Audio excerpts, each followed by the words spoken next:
If you're a butterfly gardener in Florida and don't grow this vine, then you probably should try it. It's very easy to grow because it tolerates a wide variety of environments, from part shade to full sun, with average moisture to dry soils. And it also tolerates salty areas. The flowers are very small compared to most other passion flowers that people are familiar with. They're small and greenish yellow and don't look like much unless you're a native plant lover or a butterfly gardener. They attract a lot of pollinators, from potter wasps to mason wasps to twig ants and other small wasps. Once they get pollinated,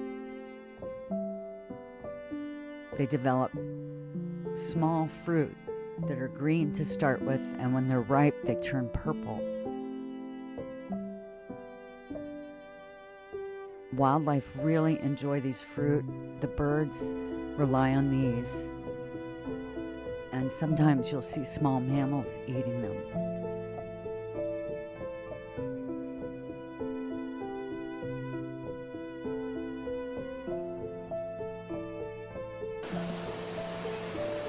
I know I always say that Corkystem Passionflower grows in part shade, but it will also grow in sun. I have a vine doing pretty well on my chain link fence right here, and I'm actually getting some Gulf fritillaries laying eggs on it, so I'm really happy about that. A lot of literature also says they won't grow in salt water or brackish water, but I've seen them along the coast growing on shell middens, and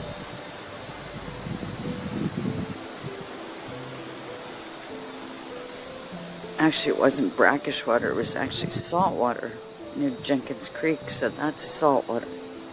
Not even brackish, so they will tolerate salt water and they will tolerate full sun, so they don't always follow the rules that are in the literature.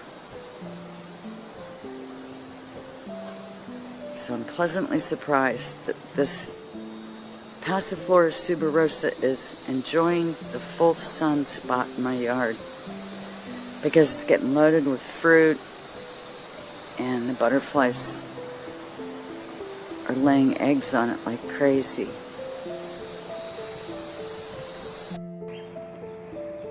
Here's another one of my Corkystem Passionflowers. This one I originally got a cutting from Pine Island along the side of the road. So this came from a coastal area, and as you can see, it has mostly lanceolate leaves.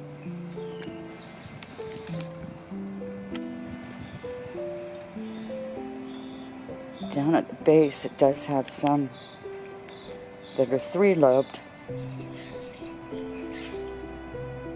but they're intermixed, and I found that the ones on the coast tend to have lanceolate leaves. I'm not sure what that's about, but maybe it's to conserve water, conserve moisture, I'm not sure.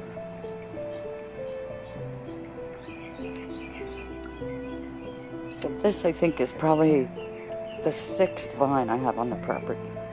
I have 6 or 7, and I have some seedlings growing in a pot, which I'll show you next. Here's another one with lanceolate leaves. This one just volunteered in between my flower pots, so I just stuck a tomato cage on it and I let it grow there. It doesn't take over because I have so many caterpillars, so many butterflies, that the vines usually get eaten off pretty quickly. So if you find them coming up in odd places like this, if you can leave them, I would say just leave them. Last year I found a volunteer in this flower pot. It has mostly milkweed, but I found this beautiful little Corkystem passionflower growing back there. Yes, the common names can be confusing. The plant atlas calls it Corkystem Passionflower. Corkystem being one word and passionflower being one word.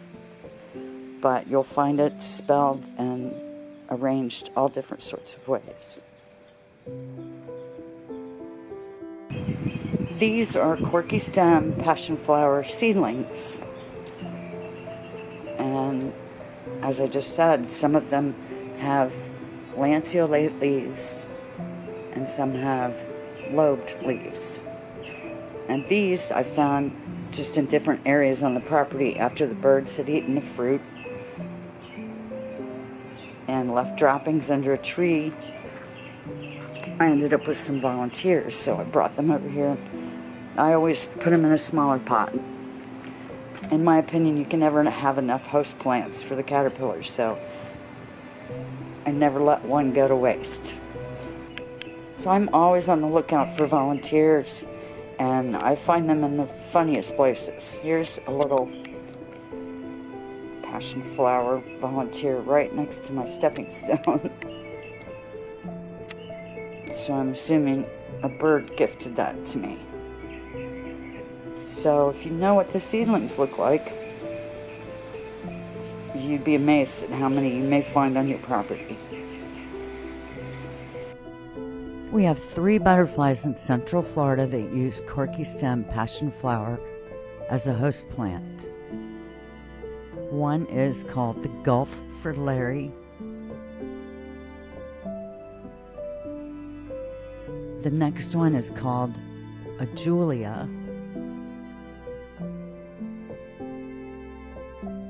And last but not least is the zebra longwing.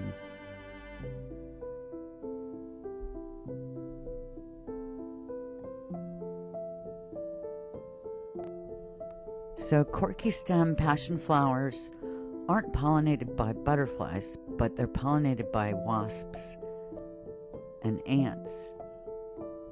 The ant that's on the flower right now is called a twig ant. I believe graceful twig ant, and they're originally from Mexico. And those little suckers pack a very painful sting if they get caught in your clothes. I've got to say they're my least favorite ants. And this paper wasp that's now drinking nectar from the flower is called a guinea paper wasp. They're not nearly as aggressive as the large red paper wasps. So this is how these beautiful little flowers are pollinated. And this is how I end up with so many fruit, and I end up with beautiful seeds to share and to sell, so everyone can enjoy Corkystem Passionflowers. These little flowers are much sought after by pollinators. And here's a fight over a flower between a guinea paper wasp and a graceful twig ant. The wasp has had enough of the twig ant hogging its nectar, so he's trying to bite it and run it off of the flower. So the ant tries to bite the wasp's leg, but gets flung off in the process. So the twig ant preens and cleans and regroups after the attack and heads off looking for another flower to nectar on. These pollinators seem to be matched in their biting strength, but it's much easier to search for their own flower than spend energy fighting each other and risking injury. This is another small solitary wasp that visits the flowers. This is a fraternal potter wasp. It's native to the southeastern United States. And this is a Slossens mason wasp, and he's native to Central Florida, south to the Keys, and it's also a non-aggressive solitary wasp. So both of these are vying for this same flower.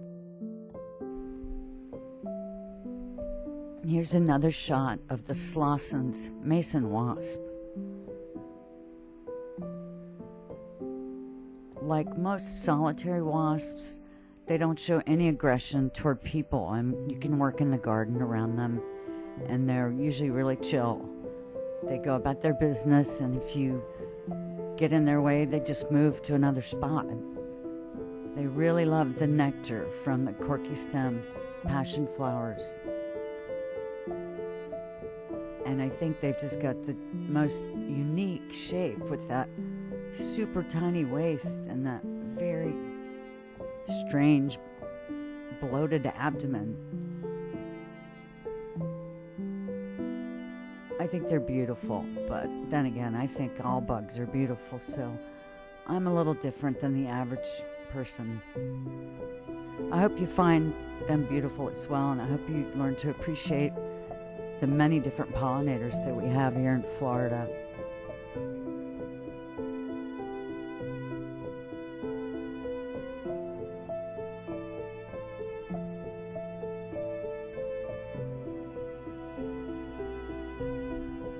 This is a male red and black mason wasp, and you can tell it's a male by the large dot on its forehead. These little wasps are native to Florida and Georgia. You may have noticed tiny holes on your deck railing or maybe your garden tools that were filled in with what looks like wood putty, and that's probably this little wasp. She lays an egg inside of a tiny hole and then inserts a paralyzed insect and then closes the hole up with mud. I garden around them all the time, and they've never shown any aggression towards me, so I think they're sweet little wasps. And they're excellent pollinators.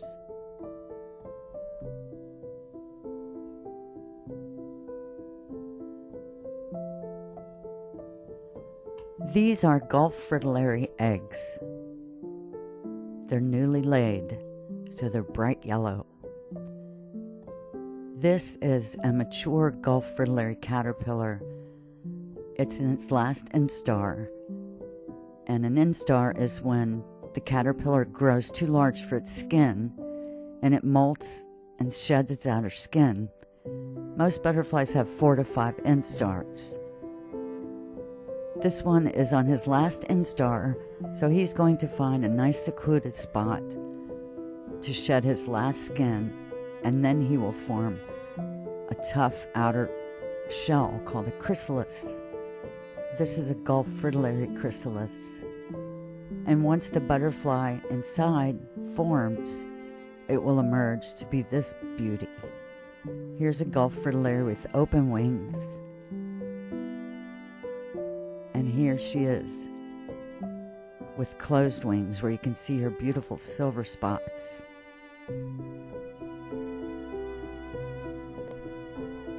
These are the Julia butterfly's eggs. And this is a Julia butterfly caterpillar. At its last instar, it forms this chrysalis and emerges as a beautiful adult butterfly. This is a Julia with open wings. And this is a Julia with closed wings.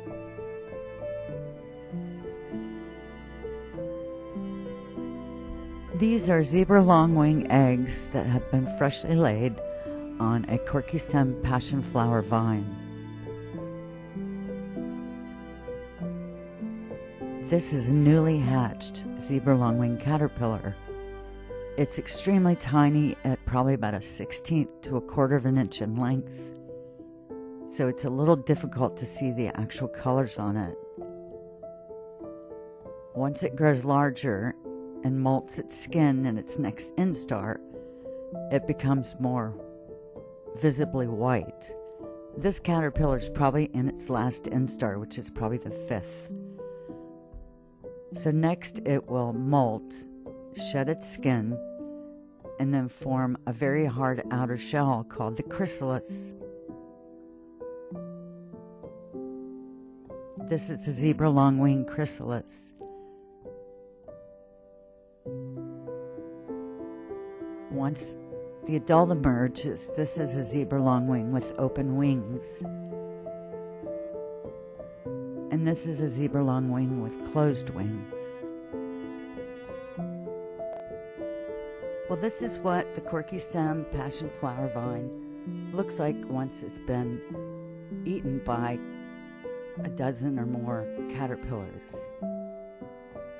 Don't be too alarmed because it will leaf back out with new growth, and when it does, the cycle will start all over again.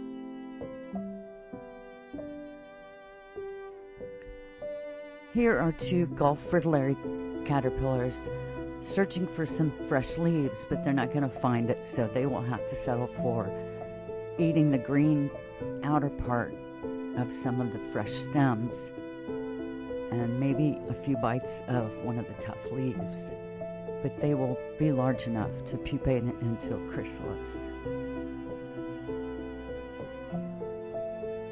The base of this vine is a perfect example why this is called Corkystem Passionflower. As you can see, the main stems look much like cork. Some of them have wings on them, kind of like a sweet gum tree or an elm. So this is the corky bit in the name. Alright, now one thing I want to point out to everyone before you start tidying up and ripping out the dead things. These are dry, brown, shriveled leaves.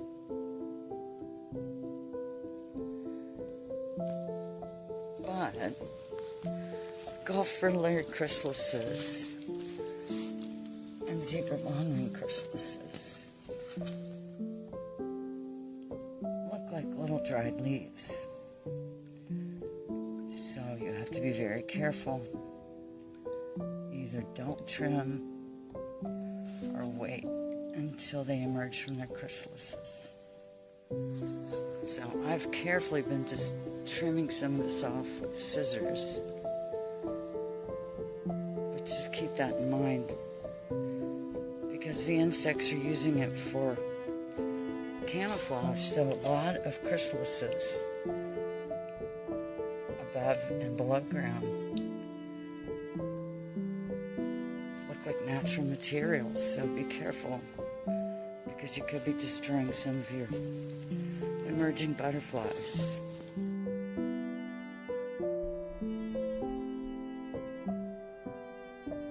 I hope you enjoyed watching my video, and I hope you get a chance to try the Corkystem Passionvine or Corkystem Passionflower, however you want to say it. So let me leave you with some of its host plant, butterflies laying eggs on it. These are Gulf fritillaries laying eggs.